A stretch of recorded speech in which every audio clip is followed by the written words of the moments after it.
Honorables membres du comité de l'Union, recevez mes salutations respectueuses. À présent, nous vous présentons le rapport des activités accomplies durant cette année. Nous vous invitons à le suivre attentivement jusqu'à la fin. Comme le montre cette image, notre fédération est la plus vaste au sein de l'Union. Nous avons rencontré de nombreux défis, mais nous pouvons affirmer avec confiance que Jésus nous a toujours accompagnés et soutenus. Le nombre de membres au sein de notre fédération reste encore relativement faible. Cependant, comparé à l'année dernière, nous pouvons constater une évidente progression. Il est important de comprendre pourquoi. Dans notre région, les habitants restent très attachés aux traditions anciennes, ce qui rend difficile pour eux de s'y éloigner. Passons maintenant à la mission.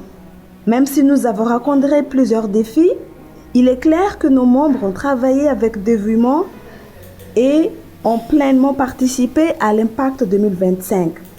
Parmi les actions réalisées, la grande conférence de Vassil Amourndave, la mise en place de programmes d'Expo Santé qui a eu un impact positif et réalisé avec le département de la santé éminent FEMIFEM partout dans la fédération.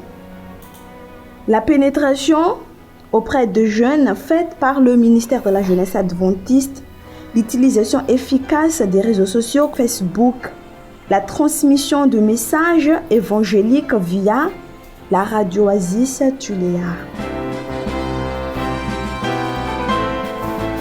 Passons maintenant à la croissance spirituelle. La célébration du 13e sabbat, semaine de prière, 10 jours de réveil, retraite spirituelle, suivre le programme, lecture des livres, jeûner chaque premier sabbat du trimestre. Parlons maintenant de principales activités réalisées au cours de cette année. En février, nous avons eu une formation avec M. Rawele Ardzao, directeur du département de l'éducation au sein de l'Union. Les enseignants, les responsables de jeunes et plus spécifiquement les parents ont tiré un profit considérable de cette formation, leur permettant d'approfondir leurs compétences en matière d'encadrement et d'éducation de la jeunesse. Toujours en février, la convention pastorale Amourndave va rassembler nos pasteurs. En mars, nous avons célébré le Global Youth Day avec la division. Nous avons eu la visite du département de la jeunesse et de communication venant de la division, ainsi que le département de la jeunesse et communication au sein de l'Union. En juillet, s'est tenu le congrès des célibataires et couples dans la région de Menabé, qui a été réalisé en collaboration avec le département de vie des familles de l'Union. En août, nos jeunes ont participé au Camporé des explorateurs à Matachua, représentant fièrement notre fédération et montrant leurs engagements dans les activités de jeunes. 8 pasteurs ont été autorisés à suivre des études afin de renforcer davantage leurs compétences.